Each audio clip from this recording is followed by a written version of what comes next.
You're listening to Bourbon, Beards, and Belvederes, the podcast where whiskey, cigars, and beard products aren't just a hobby, they're a lifestyle.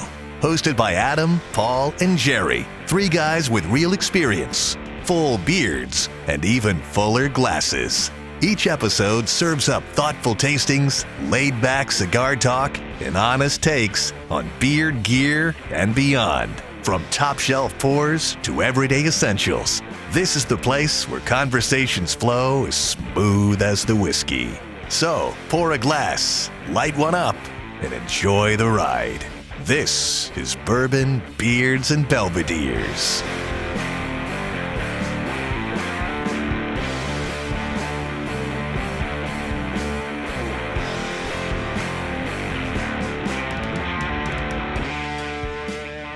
Welcome to Bourbon, Beards, and Belvederes. I'm Adam. And I'm Paul. And I'm Jerry. And this is our Memorial Day special. We're recording this a little bit before Memorial Day, but it'll be out around Memorial Day. We just, want to celebrate those who gave their lives for this country. We really appreciate their sacrifice and everything that they did. And it'd be nice to say that nobody else is going to ever have to do that, But even if that's the case, we've still got this holiday to honor our fallen heroes from the past. We do have a little bit of a Memorial Day theme going on here with the smokes and the whiskey, and we'll get to that in a minute. But just like always, we're starting with our palate warmer. I'm going to go to Jerry. What are you drinking? I went with the 10th Mountain Bourbon, the 92 proof 2-year. Just they're high corn. It's pretty good. Right on. Paul? I grabbed the Flak Jacket, the America First whiskey. We had this on a while ago, the Trump special. That's right. MGP juice. The cork, I grabbed it out of the back of the cabinet. I haven't touched it in a while. The cork is extremely loose. So I was nervous that it was going to be, oxygenated or whatever and kind of taste funky. It tastes sweeter than I remember, but I haven't had it in a while. So I don't know if some of that alcohol kind of vaporized out of there and it's just sweeter now. But either way, it's good. I remember it being good when we had it, a year ago or year and a half ago on the show, but it's a good pour. Has it been that long since we had that on here? I think it came out I thought it came out around the election, right? 2024. You might be right. Shit, that's that's crazy. Okay, well, time's getting away from me. I guess the older I get, not only does it move faster, but I forget faster as well. So. But might be good for my enemies. Maybe I'll forget why we're enemies, or maybe I'll forget who they are altogether.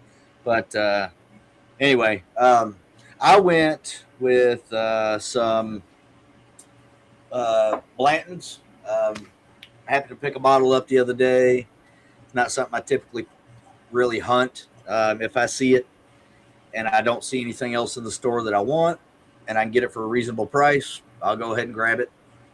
I hunted it for a while like everybody else for the cork stave.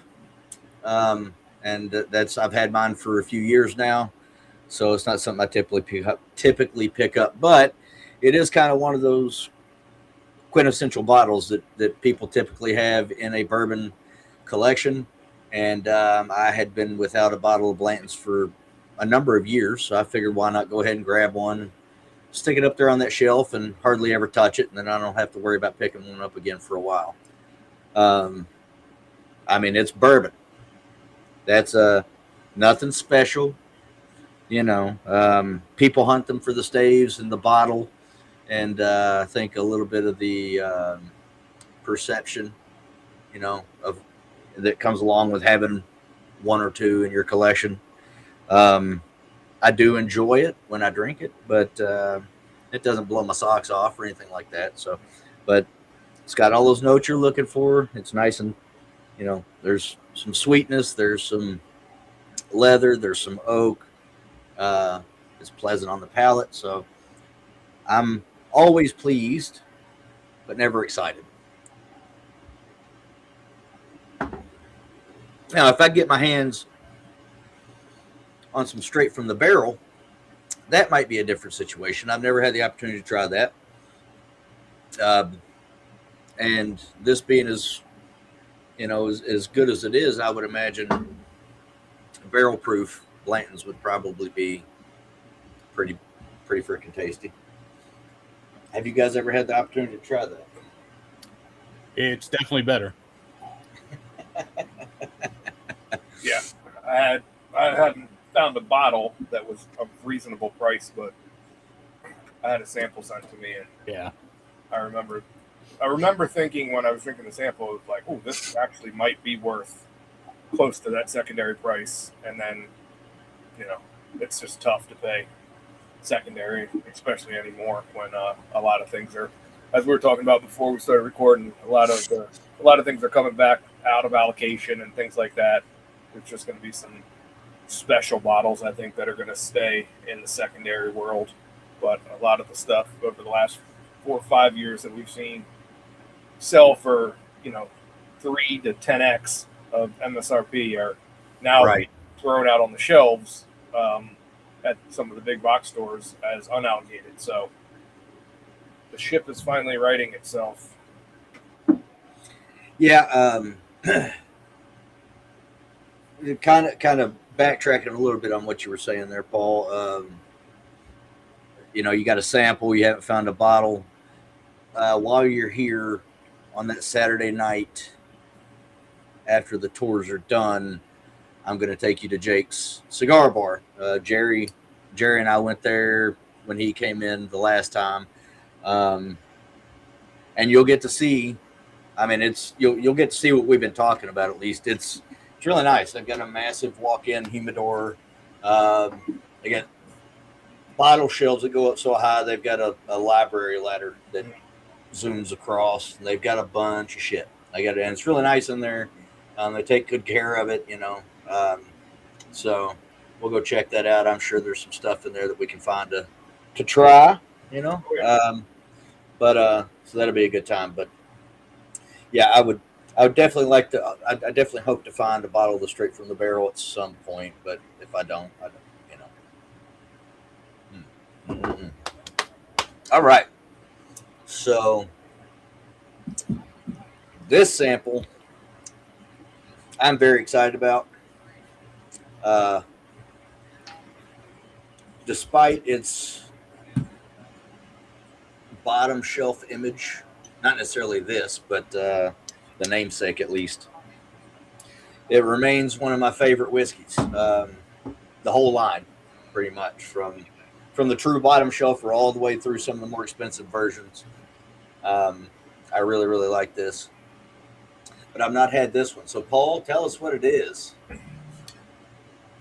It is this, the Evan Williams 250th single barrel.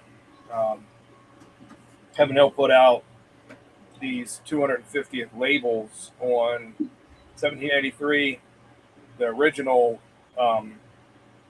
single barrel, which is what, like 86.9 or 86.6 proof, whatever they model their regular single barrel at, and then this kind of special release at 117.76. It's kind of a play to 1776 for the 250th. It's got a nice blue wax all the way down the neck. They are donating $75,000 from this release, which, by the way, there's only 250 barrel release for this single barrel. So if you see it, grab it, because it's not expensive. It was like in the $40, $45 range, I think. But they are donating $75,000 for Folds of Honor, which provides educational scholarships to the family members of fallen or disabled U.S. service members and first responders. So nice. Giving a little bit back to some good charities, and that's what we like to see. But yeah, so this is 58.88% alcohol, 7 to 9 years, unblended. It says individually numbered, making it a collectible and premium expression. This one was barreled on December 17th of 2018 and bottled on February 19th of 2026. And this is barrel number 67. Yeah, I got it. It just gross. I got a 10-year-old. I hear it all too much. So Yeah, I banned that shit in my house, and I banned it in my dojo. I won't let those kids say it either. So they do have, as I said, there's 3 releases to commemorate the 250th. It's the Black Label, which is just their bottom shelf are at 86 proof. The 175s of that are at the normal price of $25. All that's the juice inside still the same. It's just got the cool red, white, and blue label. That would be the regular single barrel that Adam's holding up. That is 90 proof. I thought it was like 86. Oh, no, sorry. It's 86.6. Yeah, but I was wrong. It's not. They don't have the red, white, and blue on that one. They have it on the 1783, which is the 90 proof. And those MSRP for $24 for a bottle or $38 for 175. And the 175s in both the 1783 and the Black Label they look really cool because it's a big bottle with this new color scheme. But they don't have the wax dip. Only the single barrel at 117.76 has the cool blue wax. And it's one of the higher proofs it is the highest proof that Heaven Hill puts out as a, call it standard release, even though this is a commemorative release. But most of their stuff doesn't get up that high until you start getting into some of the premium stuff. I don't think Evan Williams anything gets up that high, to be honest. So it's nice to taste this line at a higher proof, unfiltered. And yeah, I had a pour when I got it to just see if I like it, because I'm not an Evan Williams hater, but Heaven Hill hater. I love Evan Williams Bonded. That's one of my go-to, like 100%. Cheap old-fashioned pour type of deal. Good whiskey, but I don't tend to, gravitate towards a lot of the Heaven Hill stuff like some people do. So picked this up. I tried it. I thought it was pretty damn good. So sampled it out to you guys. I haven't had it since I bought it. I don't know when we started talking about doing this episode. We needed something to fit the theme. This is the first thing that popped in my head. So I know I saw it on the shelf previously and didn't buy it. So went out and bought it, and I'm glad I did because it's pretty damn good. And I think people are just walking right by it, normal, liquor store goers. And I assume they're probably just thinking, oh, they just put red, white, and blue labels on it, but they don't realize that it's commemorative and it's got a different proof and that kind of thing. So it's sitting on shelves around me. So I'll probably be picking up another one. Well, I can't get it anywhere within 60 miles of the Total Wine that I shop. So if you wouldn't mind to grab one for me, I would very much appreciate that. Yeah, taste it first. You might hate it. Oh, I guarantee I won't. I've never had an Evan Williams that I didn't like, and I can already tell by the nose. Yeah, like I'm getting that savory note that I like so much. A little bit of sweet in there. It's dark too. I mean, it's much darker, almost like an amber color than most of the Evan Williams stuff you see. So, oh God, that is good. Wow. That's a brown sugar bomb. Brown sugar, still some fruitiness in there that I like. I pick up off of the white label a lot. There's just that hint of cherry, that you get off of, at least the white label stuff. I can't recall when I've had a green label or a black label, to be honest. So it might be in there too at a lower proof, but the white labels in like kind of regular rotation in my house. So it's if you like the white label, you're going to think this is fantastic. Jerry and I can both vouch for the fact that the notes in here are in the red label. The 12-year, the 100 proof. Because we both picked up a bottle of that when we were at the But there's another one, the Distiller's Choice. Mm-hmm. That's really good. It's really good. There's some of the notes that I'm getting in this one that I don't get in that one. But that one, I think that one's distillery exclusive, and very much worth going to get one because it's the Evan Williams experience is fucking awesome. I've been twice, and you know that you get to taste everything. You get to taste them all. You don't get to taste this, but you get to taste all the rest of them. You might if you go now. This Maybe. just came out. I want to say within the last 10 days or something like that.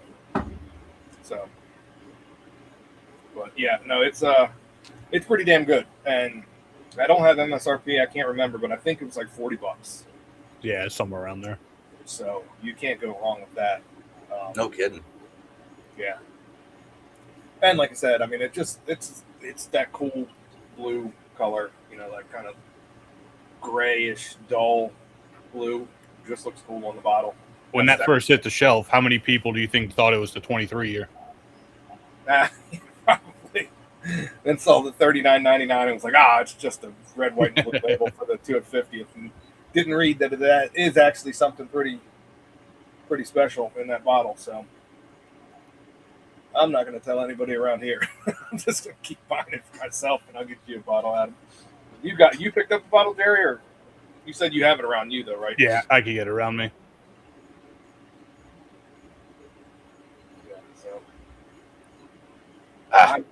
I'm impressed. I like this one. You said I'll definitely be getting another one. Yeah, this is great. The nose is fantastic, but the palate is just, like you said, brown sugar. There's oak. There's some fruitiness in there. The only place that I get that savory is on the nose. I don't get it on the palate at all. But this is. I wish that they would release it at least a similar proof. If they're not going to do the 117 or whatever the hell it was, it was 117.6, right? Yep. 76. 76. 117.76. So it's like 117.76. Yeah.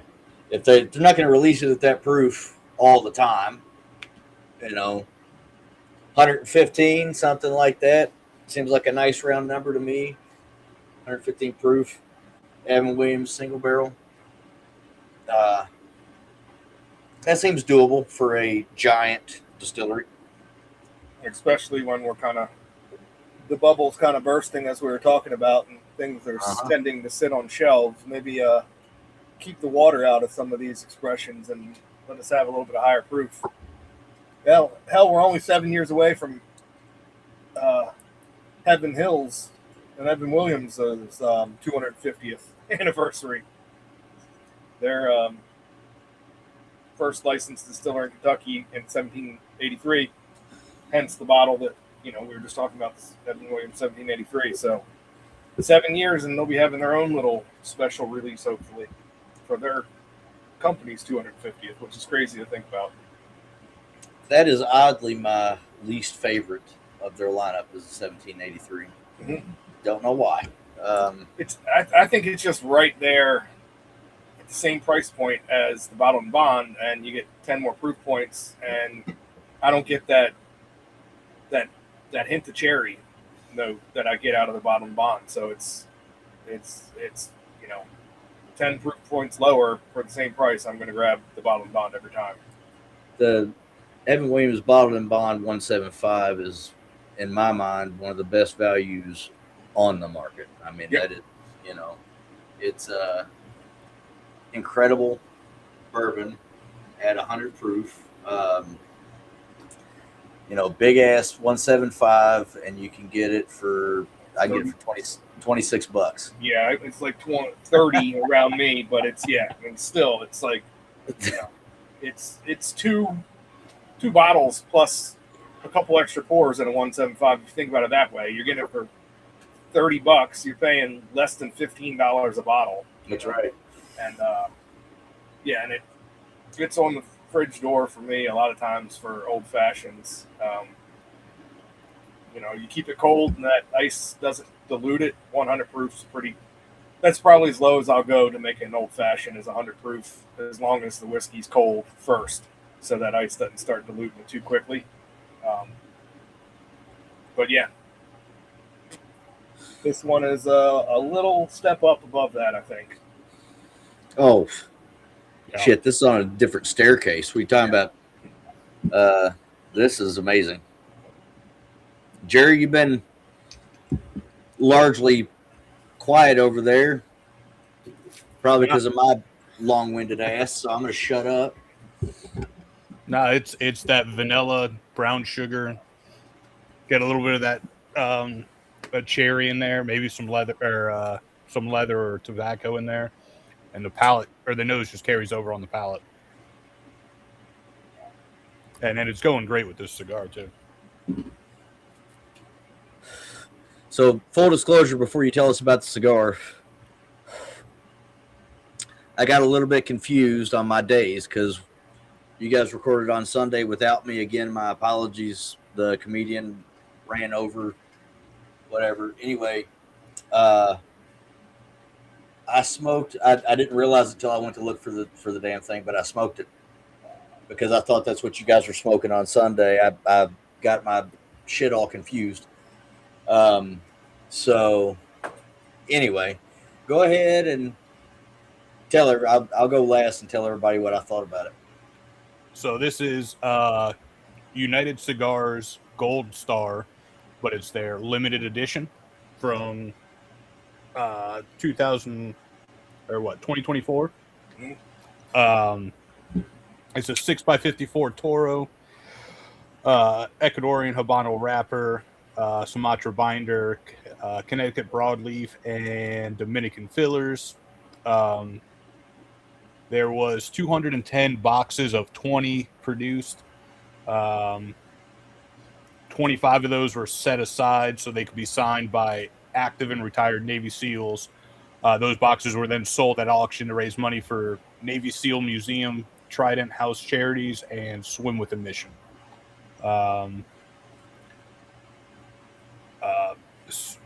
United Cigars put this out at not this exact one, but they put a Gold Star out as their as a core release right about the same time this came out. So you can get them. It's just not going to be with the charity backing with them. And I want to say these were about $20 each. At least that's what they said SRP was. I don't remember what I picked it up. I picked these up last year before this episode, and they came in like a week after we recorded a Memorial Day episode, so I sat on them for a year. Well, it's smoking great. A lot of smoke. Yeah, it's a ton of smoke. It started off for me just one note, kind of. I was kind of not looking forward to going past the first couple puffs, but once you get into that first third, it starts to open up a lot more. You get like earthy note. It's medium, I would say. Yeah. I wouldn't say mild medium or medium plus. It's like right there, center of the mark medium, I think. Some earthy notes, definitely. At first, I was just getting like tobacco. I was just like, this is just one note plain. But after I got through the first half inch or so, it definitely was more enjoyable. There's a like wood note in there, like an oaky kind of note, but it's definitely earthy tobacco. There's a little spice to it too. I would say the spice kicks up definitely after that. Yeah, so I'm enjoying it now, and it helps having a nice pour going with it too. It's they're pairing pretty nicely together as well. It kind of dries, has a drying effect on the whiskey for me, but it's good. I enjoy it. Cool band too. Yeah, I agree. The band is really, really cool. I when I smoked it, had it with not a big pour, but a little bit of this new riff that we had on a couple episodes ago, because this is fucking incredible. And it worked really well with that. It actually helped improve the sweetness of the whiskey a little bit, but the spice kind of from the cigar, it added a nice juxtaposition to that. It didn't take forever. I mean, it's what'd you say the measurements were? 6x60? 6x54. Okay. Yeah, I mean, a 6-inch cigar, I mean, depending on how it smokes and how much attention you pay to it, it can take a while, or it can, not take all that long. And that one, it didn't require a whole lot of attention. I didn't have to fuck with it and do a whole lot of maintenance, and it smoked evenly pretty much the whole way through. Nice. I don't know what the word I'm looking for. Not, I guess even burn. Well, when you say even burn, generally you're talking about the burn line. But what I mean is it didn't smoke way too fast. It didn't take way too fucking long. It was right in that sweet spot in between where it was just smoking great the whole way through. It never took away from the whiskey. This is what I started out with, and I took my time with the whiskey. So I got through 2/3 of the cigar with this. And then I switched it up to some OGD 114.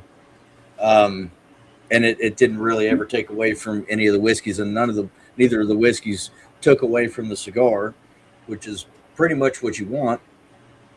Excuse me. And then,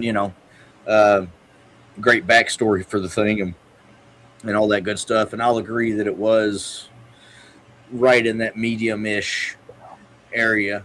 There were times when I thought maybe it was a little on the lighter side, and times when I felt like maybe it was a little on the darker side, but it always stayed right there in that middle point right there. So overall, it was a great cigar for me. I'd love to get my hands on another one, or the 2025 edition, or whatever the hell, and see how they compare. I believe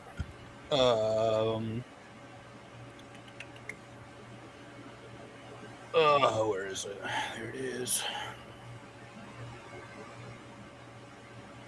You can still get some on twoguyscigars.com. Okay. Yeah, like I said, $20. Yeah, it's a good one. It's definitely at medium. Typically like a little bit more, but it's smoking great. It's a nice earthy, little bit of spiciness. It brings a lot of spice out of the Evan Williams for me. Mm-hmm. Yeah. Once you get into the second third, that spice picks up a lot. It makes it much more enjoyable. The first third is more of lighter, medium light. Yeah. But once you get past that first half inch or so, it definitely smokes. It brings out some more flavors, and it's great burn line. Ton of smoke. I mean, if I didn't have my exhaust fan pulling and my spot cooler blowing some AC all around the shed that I'm sitting in, it would just, I'm sure that you wouldn't be able to see me. It's a ton of smoke. Great draw. And, it's enjoyable. What was that website again, Jerry? Two Guys. There we go.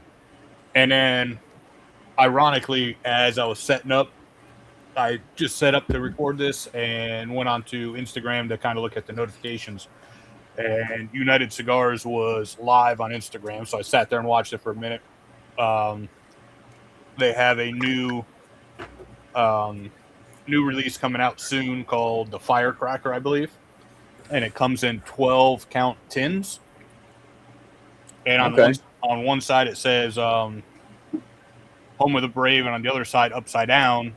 Actually, they're both upside down.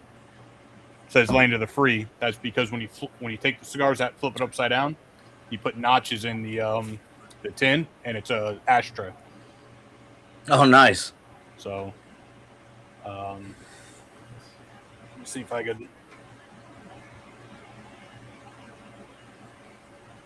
And then they're little, like small little cigars with, there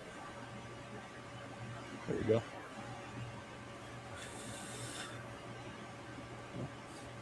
Images.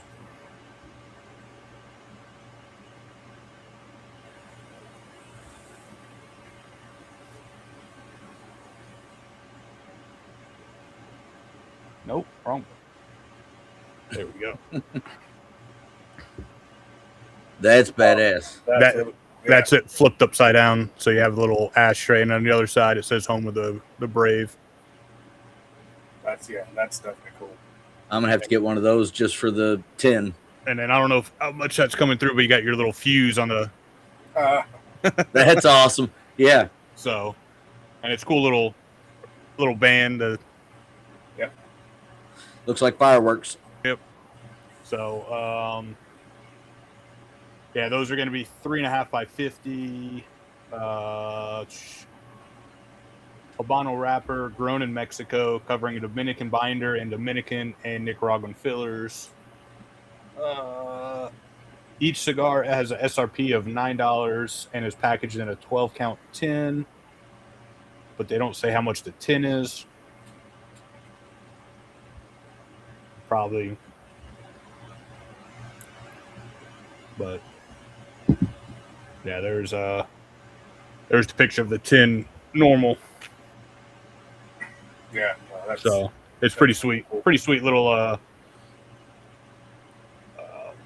little setup he's got going there.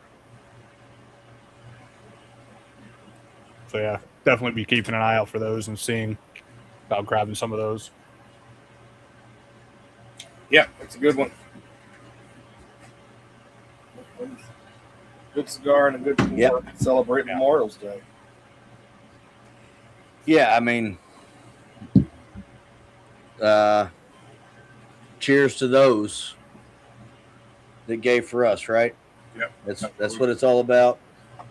It's not about whiskey. It's not about cigars. It's about those that gave their lives so that we can live free in the greatest country on the planet. Absolutely. And I really got to give them I really got to give them a thanks, because this is a great way to live right here. But I picked up a nice citrus note in there that time that I hadn't gotten first. It just kind of slid in on the backside of that's nice. They could have something there. They could sell that bottle like a tater bottle. It's that good, I think. Yeah, I had this at we do that weekly bottle share here, and someone brought it was it last weekend before. So I tried it. I thought it was really good. I don't know which barrel or anything, but definitely thought it was a lot better. Well, it was better than the bottled and bond. I could see that. I mean, it's a different animal than the bottle and bond. Yeah, because it's 17 plus proof points higher, and it's a single barrel. But I think Heaven Hill's got it down pat enough now at this point in their existence that they can pretty much send out as many single barrels as they want, and they're going to taste fairly similar to the other single barrels that they send out. In a mass production type way. So, I feel like they could do this on a regular basis for single barrels. Have plenty of products put on that there. And, plenty of ways to make people happy if they want to pivot and do something different that they haven't been doing as a regular offering. And I wish they would, because this is shit. I wish they would release this at a similar proof point at the same price, and I'd buy that before I'd buy a whole lot of the higher proof bourbons that are out there. Mm-hmm. I mean, they got the 80, then 90, the 100. Let's get a 115 out there. Come on. That's why not? Why not? You Why know? not? Come on, Heaven Hill. You know the game. What color's left? The blue label's taken. The red label's taken. Green label, Green black, label's white. taken. So Gotta let's go see. orange, purple. Yellow. Yeah, yellow label. Well, probably shouldn't do yellow. Yellow usually is an indication that there's honey involved, Honey. right? So, Hey, do a red, white, and blue label. Keep the there you go. There you go. make it red, All white. year. Yeah, shelfer. That's right. It's New expression. it's Evan Williams, for crying out loud. He's Right. one of the one of the most recognizable names in American whiskey. Why not do a red, white, and blue label? And I mean, produce it, put it at 115 proof, and put it out at that. And every year, if you want to do the single barrel at 117.76 proof to continue this situation, that's fine with me too. Just make it more widely available. I should be able to go buy that shit. Yeah, steal the Old Forester, the years off the Old Forester barrels. You got the 1783. Now this is the Evan Williams 1776 at 115 proof all year round, $40 a bottle. There you go. They did do a red wax, a orange wax, and a purple wax. Okay. Focus. Oh, gross. Ah, Ugh. gotta get that red wax for Adam. The red wax and the orange wax. Fuck them both. That's Florida and Alabama. And Cox and Syracuse. Yeah, well, I'm not worried about. We don't play Syracuse ever unless it's in a bowl game, and the Gamecocks are generally shit. I'm not really all that worried about it. And we beat Florida last year here at home. And next year, our very first game of the year is against Alabama. But the way our team is shaping up, I'm really excited to see what's going to happen. Our new coach is extremely offensively minded. He was the former offensive coordinator that took Bo Nix from a mediocre at best quarterback at Auburn to a kick-ass quarterback at Oregon, and then sent him on to the NFL. And our offensive coordinator is the offensive coordinator that produced Jaden Daniels. So we got some cool shit going on here at Kentucky, and Alabama is not Nick Saban's Alabama any longer. So that's no knock to Nick Saban at all, or even to Alabama, because that's some big shoes to fill right there. That's arguably the greatest college football coach in history. I'm just glad that he decided to retire so that maybe some people have other teams have a chance. But fuck all those waxes. They should have done one for Kentucky too. God damn it, they exist in Kentucky. That is a Kentucky distillery. But it is what it is. It is what it is. So this is great though. The cigar, I wish that I'd not fucked up my days and had the cigar to enjoy with you guys right now, because I really enjoyed it the other day, and I'd like to see how you guys are experiencing the cigar with this whiskey. But I enjoy the cigar very much. I enjoy this whiskey very much. We don't have a beer product to talk about today, and we're not going to do a This Pours on Me. It's late while we're recording this, so I think that brings us to the end of another episode of Bourbon, Beards, and Belvederes. Don't forget to check out these products. You're going to find 10th Mountain Whiskey at 10thwhiskey.com. America First Bourbonwhiskey.com. There's no S on that, just so you know. It's America First Bourbonwhiskey.com. Buffalo Trace Distillery.com, which I'm sure most of our listeners have looked at once in their lifetime. And then these Gold Star cigars, again, that website that Jerry mentioned earlier was the number 2 guys with an S cigars.com/gold-star-cigars, and you're gonna see all those cigars pop up there. That's a Gold Star Toro S, I think was the or was it the Robusto? No, it was the Toro. Yeah. And then you can also find their website at unitedcigargroup.com. Yeah, I would have never found that based on the name of the cigar, so I'm glad that you had that. It looks like a $13 cigar. That's fuck yeah. Yeah, all day. You can get a box of these bastards for $203.99. Nice cedar box with, the standard amount of 20. You can get a box of Gordos for just an extra $34. That's not going to be as many in that box, but it's, a bigger cigar. You can get the Toros for $220.99. Free shipping on those as well. So that's a hell of a deal right there.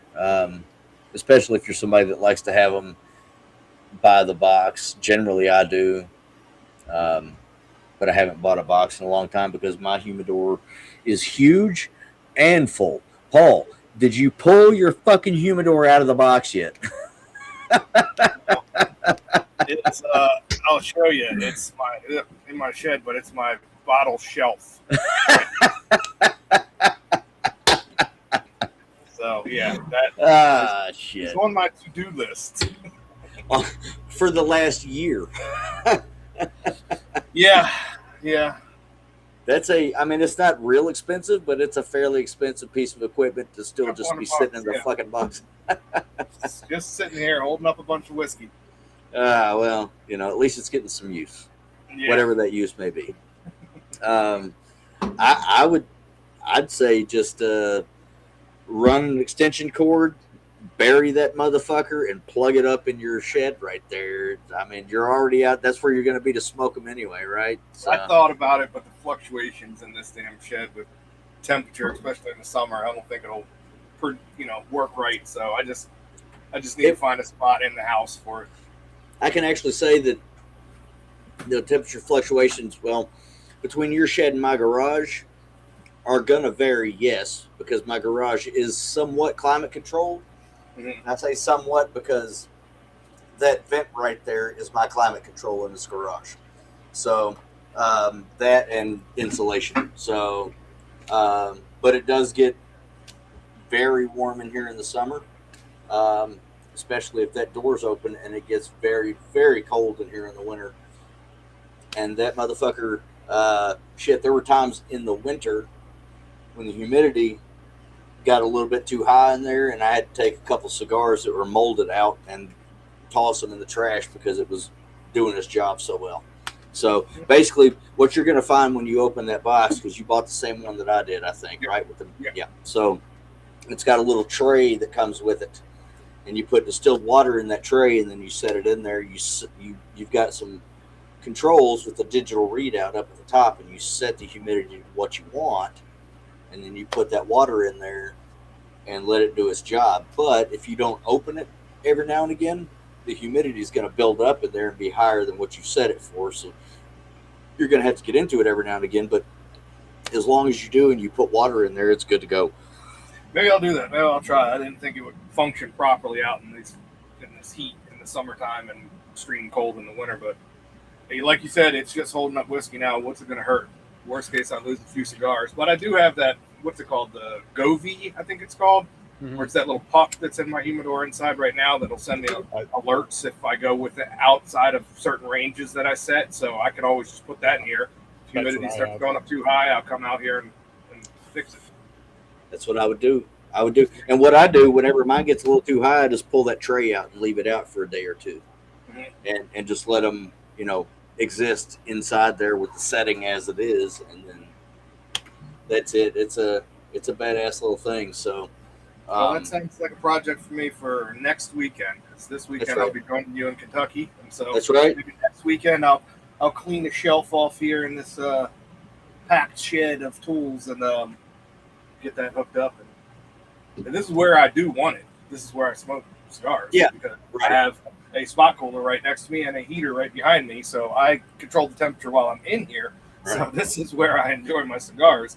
So I would prefer it to be out here right next to me. So yeah, I'm gonna have to give that a shot. Well, we'll be enjoying cigars and whiskey right here at this bar this weekend. We deeply wish that Jerry could join us, but just not possible for Jerry to make it up, and that really sucks. However, hey, if you guys go live on IG, then I could join you guys. We can make that happen one of those nights. I am positive of that. I'm sure we can make that happen Friday night or Saturday night. It'll be like the third episode of Spirits and Secrets. It will. It will. It will. Which probably not making much sense, but we'll get on.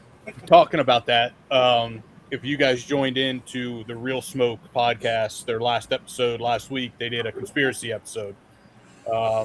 There's one or two guys from there that I think we need to get on here. They're cigar brand owners. They basically do like a BBB / Spirits and Secrets collab episode or something. Smoke some cigars, drink, do some conspiracies. Definitely down for that. I watched at least a good half an hour, 45 minutes of that before something else came up that I had to jump off. But I definitely blame those guys for our technical difficulties on Saturday with Chris from Elegant Sasquatch. Adam, that was go to live, and people watching are like, we don't hear nothing. So I was all right. So I was like, I haven't changed any settings, nothing. So I closed out of the program, opened it back up, and it was working. Yeah. I'll turn it back on. That's most things get fixed, but it was very weird. Like, people could see us fine, and they were like, "We can't hear you." And then at one point, it was like, "We can hear everyone, you two, but not Jerry." It's like, what the hell? I can hear everybody, but then I grab my phone and I go to it, and can't hear Jerry, but now I can hear myself and our guest. But it was like, what the hell's going on? I have no idea. And the thing is on the program, you got the audio graphs or whatever, and all the names are bouncing when we're talking. It just wasn't going through. Well, are you running Windows on your laptop? Yeah. Well, Windows gonna Windows. That's yeah. You know, I'm still gonna blame it on the government listeing to a conspiracy. You should. You definitely should. They got into some stuff that could have put some guys on some lists. So. Well, I have in the past, in a past life, when I was 22, let's see, 22, 23, 24, all the way up till I was about 25 or so, I ran a conspiracy website, and I was the chair of the, I don't know what it's called now. Luke Rudowski was the founder of the organization, and anyway, regardless, when you have a website, you can trace IPs that view your website back to their destination, right? And I know that there was somebody in Langley, Virginia. I don't know where, but I know they were in Langley, Virginia, watching my website, and the CIA is famously headquartered in Langley, Virginia. Now, they're not supposed to be spying on American citizens, but it sure seems like that. And this was after the passing of the Patriot Act, which initially nullified, supposed tos and legalities and whatever the fuck else when it came to domestic terrorists. And I guess they were watching me to see if I was one of those. Of course, I'm not. I love this country very much, but I'm very much of the belief that they're, and I think most Americans are now. At that time, they were not. I was looked at as a crazy person for talking about this shit, but there are very much a lot of bad actors within the American government, and it's crazy to me. That was fucking. See, I was, like I said, 20. That was 20 years ago, and I was screaming and yelling, pulling my hair out, as you can see. Back then, for anybody to fucking listen to me, anybody to hear what I had to say, And that's probably an episode that we need to have on Spirits and Secrets, Paul, where I talk about that. But it was, everybody acted like I was fucking crazy. And here we are 20 years later, and now it's just blatant. It's out in everybody's fucking face. And everybody's got so brazen about it. Just like, I'm going to do whatever the fuck I'm going to do, and fuck you, and who cares, whatever. They don't even try to lie whenever they run for office anymore. They just throw shit out there that's clearly and obviously a lie. Like this politician will say, well, I'm running on this platform. This is the issues that I believe in. You've never given a shit about that in your history. And all of a sudden, this is the thing that you want. And then you get elected, and they're just like, well, fuck it. I'm not, Donald Trump did the same shit when he ran for president the second time. And I'm just, I'm still waiting on some things here, Joe Biden ran on the fucking forgiving student loans and all this shit. And, I'll give it to his administration. They genuinely tried to do something about that, even though the man was clearly mentally incapacitated and shouldn't have held that office. That was elder abuse. Let's not lie. Let's call a spade a spade.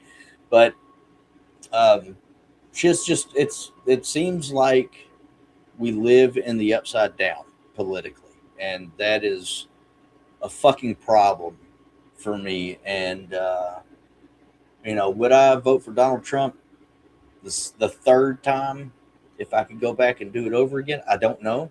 I was not happy about the bombing in Iran the first time that it happened.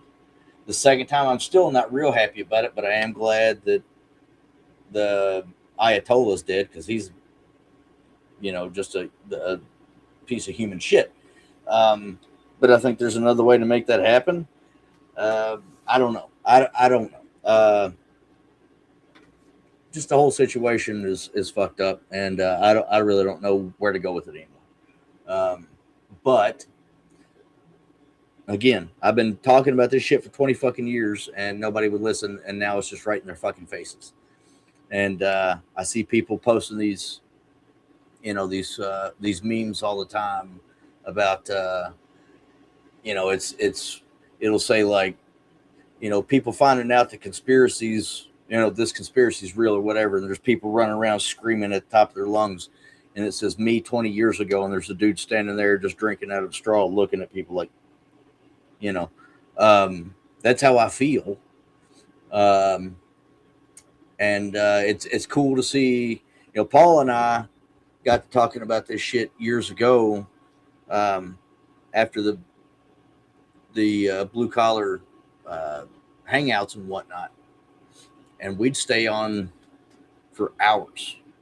And that's really where my idea about podcasting came from, because Paul and I would sit here and talk about conspiracies and how we could do a podcast about it and all this stuff. And somehow we ended up, Jerry and I, doing Poor Man's Pour before we ended up starting this one.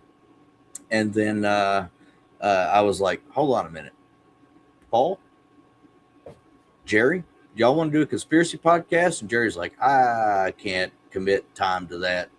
And Paul's like, yes. And Paul, we haven't done one. The last one that was uploaded was in November. So we're just going to start a whole new season. But we need to get those guys on and sit and talk with them, and maybe we'll make tinfoil hats too, like they did. But there's so much going on right now, that I saw something the other day from I saw it today, as a matter of fact, and it was a video of Jesse Waters on Fox News talking about the reptilians and the Nords and the it's supposed to look like a giant praying mantis, and I can't remember what it's called, and then the Greys. So that's 4 different styles of alien that Jesse Waters is openly talking about on Fox News, for fuck's sake. Like, I don't know of another time in history when government or parents of children or anybody has ever eased somebody into something like they're easing us into aliens being a reality. Like it was no, that's not a thing. And then it was, okay, well, we're going to let Hollywood drive this into your heads. Yeah, what do you think all those alien movies were all about? Exactly. And then it was, oh, well, now we're going to kind of admit it. And then we're going to kind of admit a little more. And then we're going to release some files. And now we're going to openly talk about it on the fucking news. Like, I don't know how much more. Did you see the post Trump made of him walking with the Secret Service and then the alien? Yeah, I think that was, I mean, that's an AI picture clearly, but it's still, I mean, he put it out there. Of course, I'm not sure that Donald Trump is completely within his mental capacities as he should be, because, and I do think he's a very intelligent person, and but I think that he's kind of lost it in the last couple of years, because he'll say some off the rail, unhinged shit. Like, even for him, that's a problem. Like he went from just saying whatever the fuck, just diarrhea of the mouth, which I loved, to now there's some chunks in his diarrhea, and there's some weird shit. I don't know. Maybe he's on drugs. Maybe he's lost his mind, or maybe he's just like, fuck it, I'm gonna say everything that I've never said before, and just give the full truth, because I'm tired of this bullshit. But I did see that picture. But it's, and then now it's even weirder, because I get a lot of religious videos in my Facebook reels.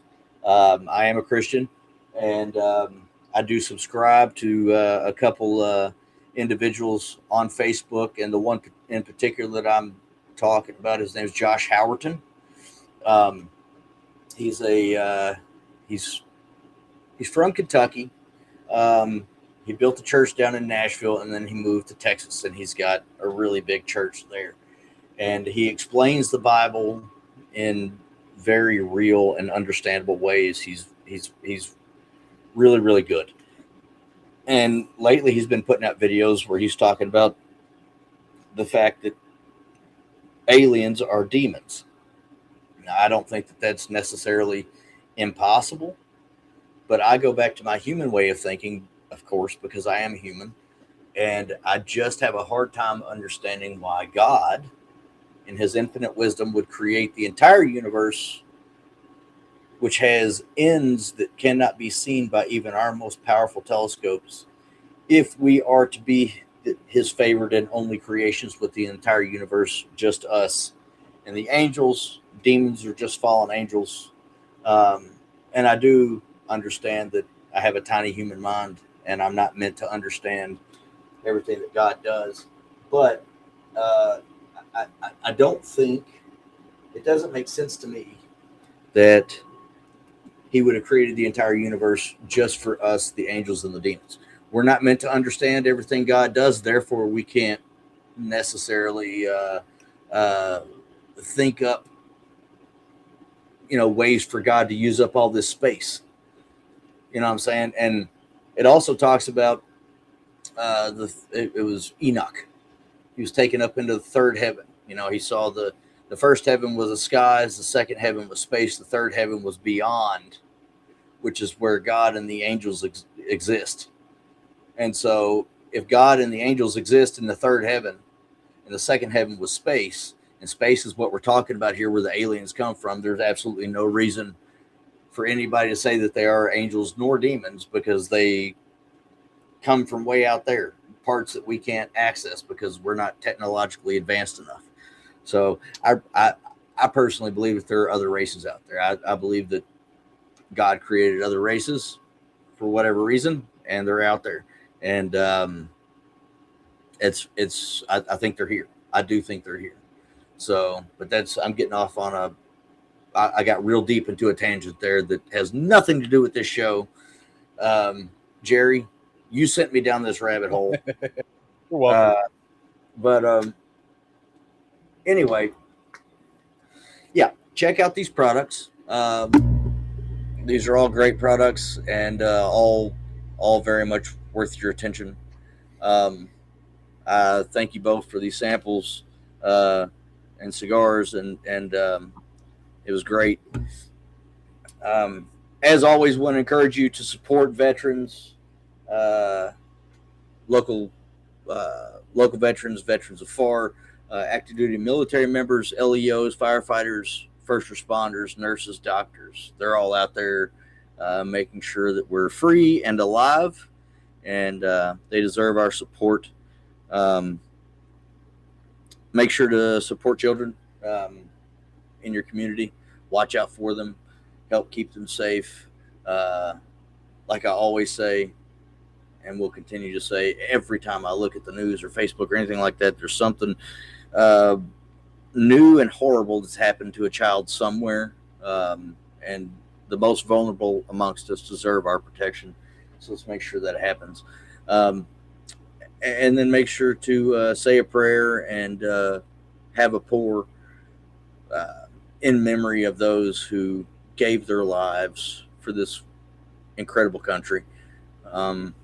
Without them, we might be living in an alternate timeline where the Germans and the Japanese took over America, like that TV show that I can't remember right now, which is a great TV show, by the way. But yeah, definitely remember them on this Memorial Day. And until next week, cheers. Cheers, guys. Cheers.